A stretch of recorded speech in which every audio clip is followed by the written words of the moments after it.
So, happiness made simple. Now there's a difference between simple and easy, right? So happiness is simple. We know a lot about what makes people happy. We increasingly understand a huge amount about brain chemistry and the neuroplasticity of the brain, so the fact it can change over time. However, that doesn't necessarily mean it's easy to become happier than we are, because we tend to be changing the habits of a lifetime, essentially. So we do know how to feel happier. Pretty much everyone agrees that it's an inside job, as it were, that it is so much less to do with our external circumstances than we've been led to believe, and it is very, very much about our internal circumstances, how we think, what we believe, how we approach the world, our attitude, and also our resilience and our ability to bounce back from situations that are difficult, our ability to learn rather than feel that life is unfair. All those things contribute to our happiness. So what I want to do is, we haven't got a huge amount of time, so I'm just going to tell you sort of a couple of things that I think might really help you to feel differently about happiness and what you can address to change anything in your life that you might want to. So there's a guy called Martin Seligman. Now he is into positive psychology, pretty much invented it in fact, so that really is the sort of psychology that looks at how we can be our very best selves. So this isn't about sort of correcting what's lovingly called abnormal psychology.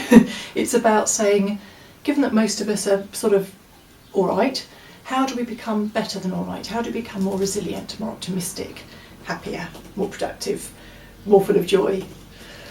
So he wrote a book called Flourish, among others, and what I'm going to tell you comes from that. So he looked at positive emotion, which I'm going to come back to. Engagement, he talked about the way engagement contributes to happiness. So engagement really is flow. It's that feeling when you're so absorbed in a task that you don't really notice the time going. It's usually something you just really love and you're very good at, and it's a really pleasant sort of effort that you almost get energised by doing, rather than something that drains you. So it could be a hobby. A lot of us are fortunate enough to now have that feeling in work increasingly if we've made big decisions about what to do with ourselves. And yeah, it's that sense of getting lost in something really. Relationships. Now obviously they have to be positive relationships to help us feel more happy.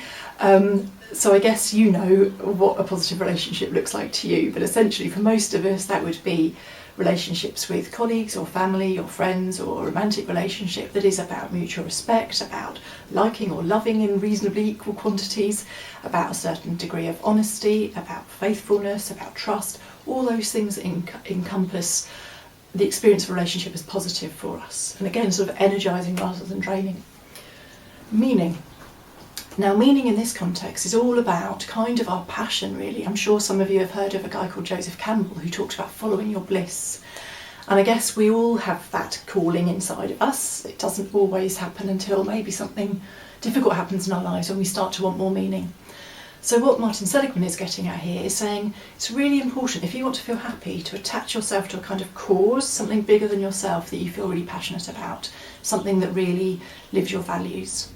So you know how a lot of us probably have got a vision of the world being different in a way that we think is great, and we can't do a lot about a lot of it, but we can do a little bit about a little bit of it, and that we attach ourselves to that movement forward, and that can be really good for us all.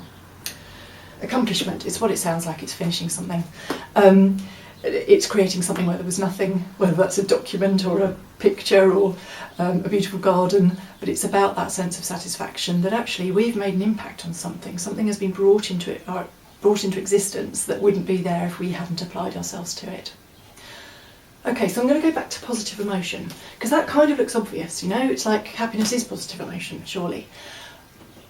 What we're coming to here is that positive emotion applies to more things than happiness. So it could be joy, it could be relaxation, it could be a sense of togetherness or intimacy with someone, it can be love, it can be trust, it can be that kind of giddy excitement you get when you're going to do something you really love.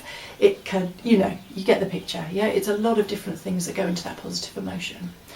Now, what's worth understanding therefore is if we don't feel particularly like we have positive emotion much of the time, we need to get a bit better at shifting the way we feel.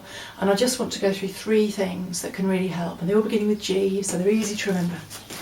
So, the first one is get outside. Just get outside. Even if the weather isn't great, we know now that getting outside in nature, whether it's raining or sunny, whether it's cold or warm, whether it's by a river or the sea or on a sand dune or in a wood, we really, really benefit from being outside, being reminded of part of the world that, you know, we play an important part in the world, but there's this big old world out there, and it helps us get a sense of perspective. I think also understanding nature's cycles and being reminded of that, with buds in the spring and leaves falling in the autumn, all that stuff that we're all part of a kind of process, is kind of reassuring. You know, we've got our little bit of the world to play. Go inside. So much as getting outside and having our perspective changed is really important, going inside is incredibly important as well. So what's happening to us, I think, increasingly, and certainly in this country, is that we are constantly connected to technology, we are in constant communication with people.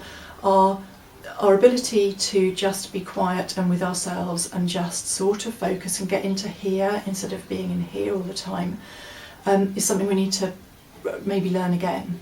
That sitting with music or lighting a candle or doing whatever it is that appeals to you is really important. A bit of quiet time to just remember who you are, and you're not about just being a mum or just about being a boss. You're actually someone beyond all of that, and getting back in contact with that is really helpful for our mental health. Gratitude. I love gratitude, appropriately enough. Myself, well, I know so many people that have benefited from turning up their gratitude. I'm one of them. What I do every night, for example, is before I go to sleep, I literally just list all the things I'm thankful for in my life. So it could be stuff from when I was a kid, it could be stuff from when I was in my 20s, it could be stuff that happened today. And it's about tuning ourselves out of taking things for granted.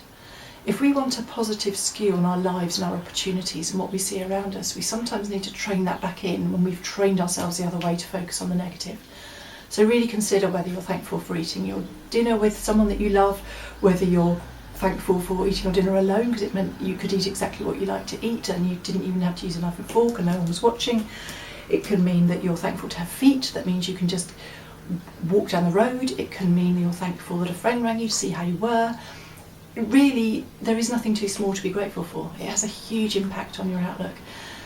I get to sleep a lot easier because I think I'm in a really lovely state of mind as I try to go to sleep these days. And when you wake up, you know, you're seeing the world with this really lovely balance of, yes, there's some stuff that isn't great, but look at all these things that are brilliant. Look at all these things that are brilliant.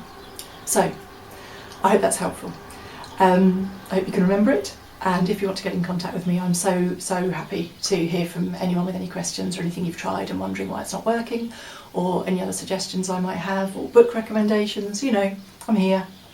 And get in contact. That would be great. Enjoy your evening.